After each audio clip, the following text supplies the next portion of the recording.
జమ్మూ కాశ్మీర్లోని పహల్గాంలో ఇటీవల జరిగిన ఘోర ఉగ్రదాడిపై భారత్ తీవ్రంగా స్పందించింది. దౌత్యపరమైన చర్యలు చేపట్టిన మరుసటి రోజే పాకిస్తాన్ కీలక ప్రకటన చేసింది. తమ కరాచీ తీరంలో ఉపరితలం నుంచి ఉపరితలంపైకి ప్రయోగించే క్షిపణి పరీక్షను నిర్వహించనున్నట్లు ఆ దేశ ప్రభుత్వం అధికారికంగా నోటిఫికేషన్ జారీ చేసింది. ఇవాళ రేపట్లో ఈ క్షిపణి పరీక్షను నిర్వహించనున్నట్లుగా పాకిస్తాన్ ప్రభుత్వం పేర్కొంది. కరాచీ తీరానికి సమీపంలో తమ దేశపు ప్రత్యేక ఆర్థిక మండలి పరిధిలో ఈ పరీక్ష జరుగుతుందని పాకిస్తాన్ తెలిపింది. ఈ తేదీలలో నిర్దేశిత ప్రాంతం ప్రమాదకరంగా ఉంటుందని, అటువైపుగా ఎవరిని రావద్దని ఎయిర్ ఫోర్స్, నేవీ అధికారులకు ఇప్పటికే పాకిస్తాన్ ప్రభుత్వం సూచనలు జారీ చేసింది. ఇక పహల్గాం ఉగ్రదాడి ఘటన తర్వాత ఇరు దేశాల మధ్య ఉద్రిక్తతలు పెరిగిన సున్నితమైన తరుణంలో పాకిస్తాన్ మరి ఈ క్షిపణి పరీక్షను ప్రకటించడం గమనార్హం. పహల్గాం ఘటనను భారత్ తీవ్రంగా ఖండించడమే కాకుండా ఈ దాడి వెనుక పాకిస్తాన్ కేంద్రంగా పనిచేస్తున్న ఉగ్రవాద సంస్థల హస్తం ఉందని ఆరోపిస్తూ ఇస్లామాబాద్పై దౌత్యపరమైన ఒత్తిడిని పెంచింది. ఇక మరోవైపు పాకిస్తాన్ ఇటువంటి కీలక సమయంలో క్షిపణి పరీక్ష ప్రకటన నేపథ్యంలో తాజా పరిణామాలను భారత భద్రతా సంస్థలు సునిశ్చితంగా పరిశీలిస్తున్నాయి.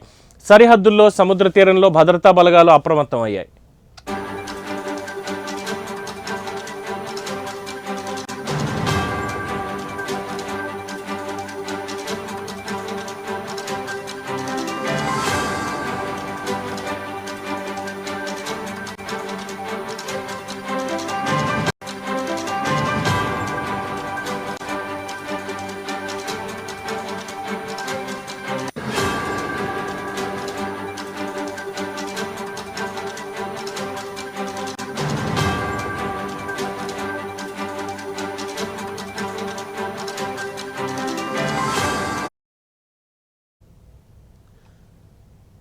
పహల్గావ్ ఘటన పూర్తిగా మర్చిపోకముందే పాకిస్తాన్ మరొక కీలక ప్రకటన చేసింది. తమ కరాచీ తీరంలో ఉపరితలం నుంచి ఉపరితలంపైకి ప్రయోగించే క్షిపణి పరీక్షను నిర్వహించినట్లు ఆ దేశ ప్రభుత్వం అధికారికంగా నోటిఫై చేసింది.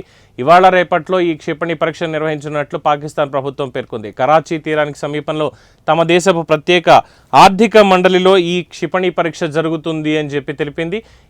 ఈ తేదీలలో నిర్దేశిత ప్రాంతం ప్రమాదకరంగా ఉంటుందని, అటువైపుగా ఎవరిని రావద్దని ఎయిర్ ఫోర్స్, నేవీ అధికారులకు ఇప్పటికే సూచనలు జారీ చేసింది. ఇక పహల్గాం ఉగ్రదాడి ఘటన తర్వాత భారత్ పాక్ మధ్య ఉద్రిక్తతలు పెరిగిన సున్నితమైన తరుణంలో పాకిస్తాన్ క్షిపణి పరీక్షను ప్రకటించడం మాత్రమే కాకుండా సైనిక విన్యాసాలకి కూడా పాల్పడుతోంది అంటూ వార్తలైతే వస్తున్నాయి.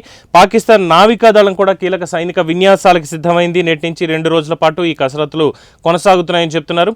కరాచీ గ్వాదర్ పోర్టల్ సమీపంలో అరేబియా సముద్ర జలాల్లో ఈ విన్యాసాలు జరగనున్నట్లుగా పాకిస్తాన్ అధికారులు వెల్లడించారు. అలాగే గగనతలం నుంచి గగనతలంలోకి air to air live firing నిర్వహించనున్నట్లుగా కూడా సమాచారం అందుతోంది. ఒక పక్కన పాకిస్తాన్ ప్రేరేపిత ఉగ్రవాదులు ఎవరైతే ఉన్నారో వాళ్ళు భారతదేశంలోని కశ్మీర్లో పహల్గాంలో చేసినటువంటి ఈ దారుణ మారణకాండ తర్వాత భారత్ కఠినమైన చర్యలకు సిద్ధం కావడం, అలాగే ప్రపంచవ్యాప్తంగా అటు అమెరికా నుంచి అన్ని దేశాల మద్దతు కూడగడుతూ ఉండే నేపథ్యంలో పాకిస్తాన్ ఇప్పుడు దౌత్యపరంగా చర్చలకు రావాల్సింది పోయి ఇటువంటి క్షిపణి పరీక్షలు చేయడం, అలాగే ప్రత్యేక సైనిక కార్యక్రమాలను చేయడం ఎంతవరకు సమంజసమని, అలాగే ఇది ఎటువైపు దారి తీస్తుంది అంటూ కూడా అనేక చర్చలు అయితే జరుగుతున్నాయి. పహల్గాం ఘటనని భారత్ చాలా తీవ్రంగా ఖండించడమే కాకుండా ఈ దాడి వెనుక పాకిస్తాన్ కేంద్రంగా పనిచేస్తున్న ఉగ్రవాద సంస్థల హస్తం ఉందని ప్రముఖంగా ఆరోపిస్తూ ఇస్లామాబాద్ మీద దౌత్యపరమైన ఒత్తిడి పెంచుతోంది.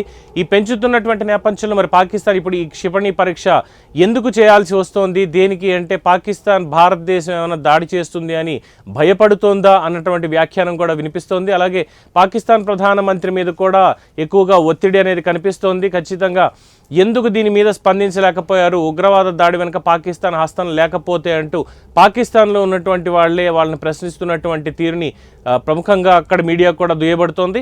పాకిస్తాన్ ప్రధాని ఎటువంటి స్పందన లేకుండా ఇప్పుడు ఈ క్షిపణి పరీక్ష ప్రకటన చేస్తూ ఉండడం, అలాగే నావికాదళ విన్యాసాలు జరగాలి అని ఆదేశాలు జారీ చేయడం, దానికి సంబంధించినటువంటి కసరత్తు జరుగుతూ ఉండడం, మరోవైపు ఎయిర్ టు ఎయిర్ ఫైరింగ్ కావచ్చు, అలాగే ఉపరితలం నుంచి ఉపరితలం వైపు దాడి చేయగలిగినటువంటి మిసైల్స్ని ఇప్పుడు టెస్ట్ చేయడం కావచ్చు, ఇవన్నీ భారత్ని కవ్వించడానికి చేసేటువంటి ప్రయత్నంగానే భావిస్తున్నారు. ఒక పక్క ఆర్థికంగా పూర్తి స్థాయిలో అతలాకుతలమయ్యి నిరుద్యోగం కావచ్చు, ఆహార భద్రత కావచ్చు, ఏది సరిగ్గా లేనటువంటి పాకిస్తాన్ భారత్తో కయ్యానికి కాలు దువ్వుతుందా అన్నటువంటి అనుమానాలు కూడా వ్యక్తం అవుతున్నాయి.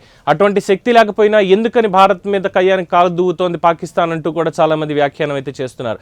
మొత్తానికి పహల్గాం ఘటన తర్వాత పాకిస్తాన్ సెల్ఫ్ డిఫెన్స్లో పడుతున్నప్పటికీ దాన్ని తట్టుకున్నాము అనేటువంటి విధంగా ఈ క్షిపణి పరీక్షలు అలాగే నావికాదళ విన్యాసాలు చేయడం కాస్త ప్రపంచ దృష్టిని ఆకర్షిస్తోంది. అలాగే ఐక్యరాజ్య సమితి కూడా దీని మీద దృష్టి పెట్టింది, అగ్రరాజ్యం అమెరికా కూడా దీని మీద దృష్టి పెట్టింది అనేది సమాచారం అందుతోంది.